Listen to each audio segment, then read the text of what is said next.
Hello mga ka-Archie Vlog. What's up? Good morning. Today is Sunday. It's family day. So, samahan niyo ako ngayon sa ating kusina at tayo po ay mag-prepare ng ating lunch for today. At tayo po ay gagawa ng Bicol Express on my own version. Archie Vlogs. Ayan. So, kita-kits po tayo. Tara at tignan natin yung mga pinipare nating mga ricado. Let's go! This is it mga ka-Archie Vlogs, yung ating prepare na ricado natin sa ating lulutuing Bicol Express ala Archie Vlogs. Ayan, andyan na po lahat yung ating mga ricado. Yung pork meat, andyan na po siya. Andin yung ating mga panimpla. Meron na po tayong nilagay dyan na salt, luya, bawang, sibuyas, siling labuyo, ayan, at saka yung siling haba. Hiniwa-hiwa ko na po yung siling haba para magkaroon ng konting anghang, kasi meron na rin tayong siling labuyo, pero hindi ko na hiniwa yung siling labuyo, yung mga pula, kasi para hindi masyadong maanghang at para maka-adjust tayo sa anghang or sa makakain yung iba. Ayan. And then meron po tayong lalagay na dahon ng malunggay para lalong sumarap. And then yung pangalawang piga po ng gata nilagay ko na. So ito po yung ating unang piga, yung kakang gata na tinatawag. Ayan. So ang gagawin natin ngayon ay pakukuluan na po natin to mga ka-Archie Vlog. So lagyan na rin natin ng seasoning granules para mamaya hindi na tayo magtimpla at kumagat na lahat yan. Pakukuluan natin siya para ma-extract and then lumambot yung karne ng pork or ng baboy. Kung bakit kayo nagtataka kayo siguro kung bakit Bicol Express pero mayroong malunggay.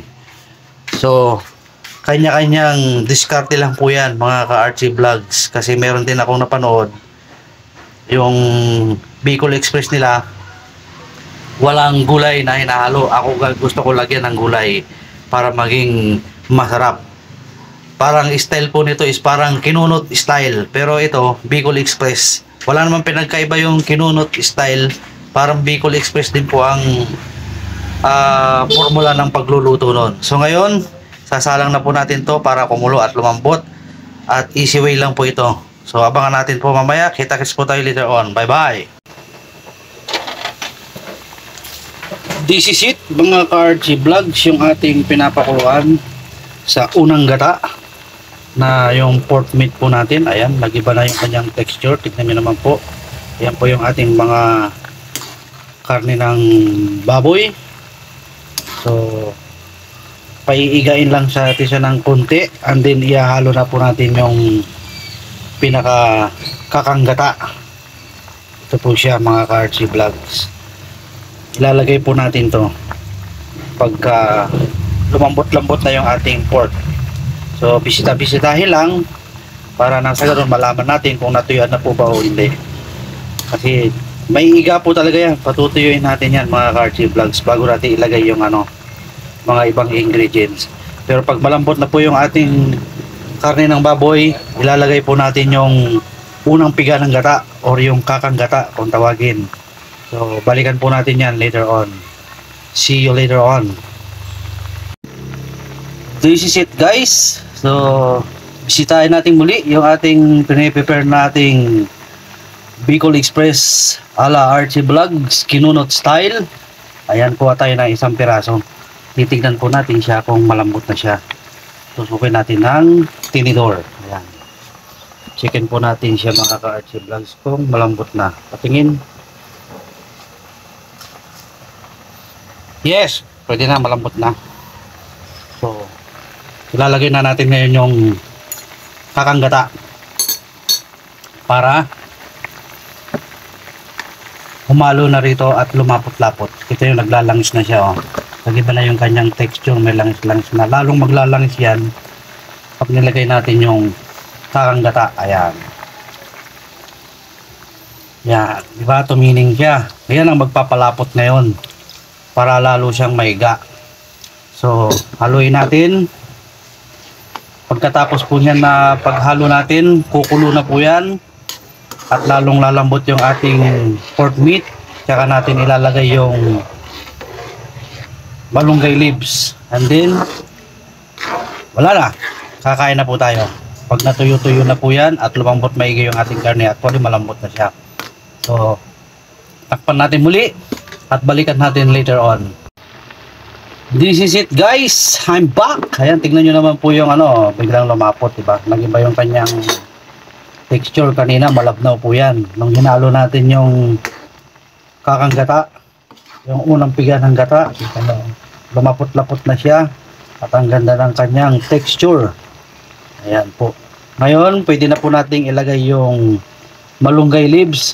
Kasi yung malunggay leaves po natin, mga ka-RC Vlogs, ay matigas po yan. Kahit sabihin nyo maninipis yung kanyang hibla ng dahon niya, pero may katigasan po yan. Kita nyo pagka hindi na lulusaw, hindi na di-dissolve. So pwede na po tayo sabay na ngayon yan para kumagat na yung sarap. Ayan.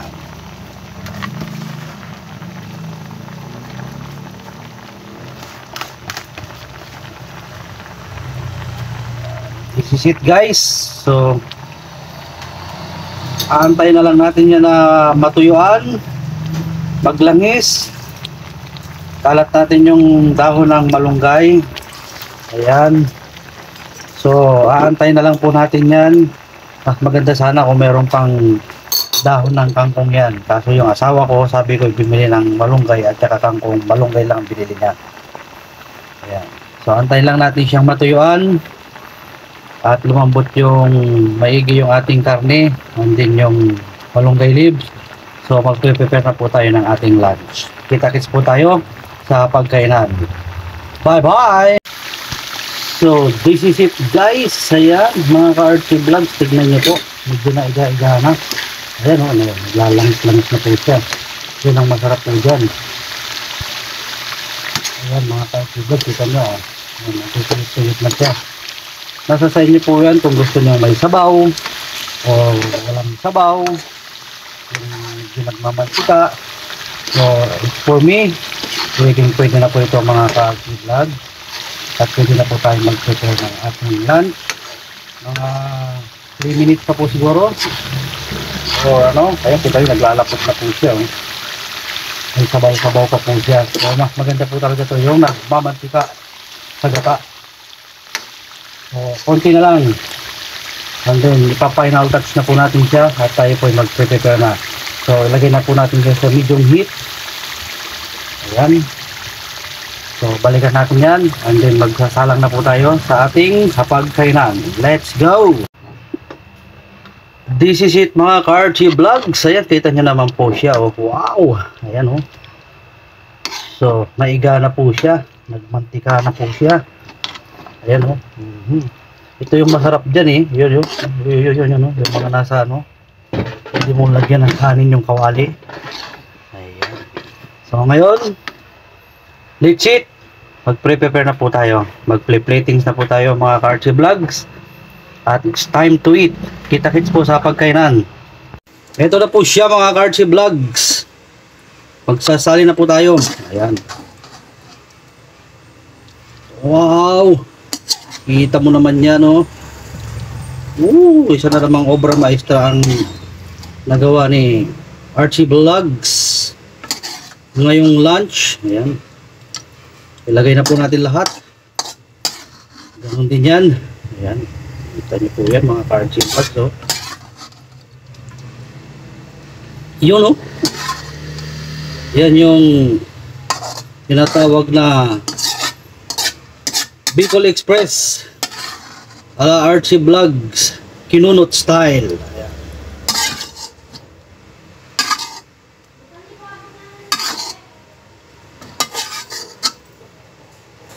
Ito yung masarap dyan mga ka-RC Vlogs oh.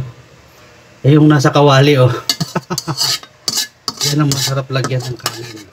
Ayan. So this is it mga ka-RC Vlogs. Ito na yung ating Bicol Express ala Archie Vlogs Kinunot style. So let's go, kain na po tayo. Ito na po siya mga ka-Archie Vlogs, yung ating Bicol Express ala Archie Vlogs Kinunot style. Ayan, kita nyo naman po siya oh. Kain na po tayo mga ka-Archie Vlogs. Let's go.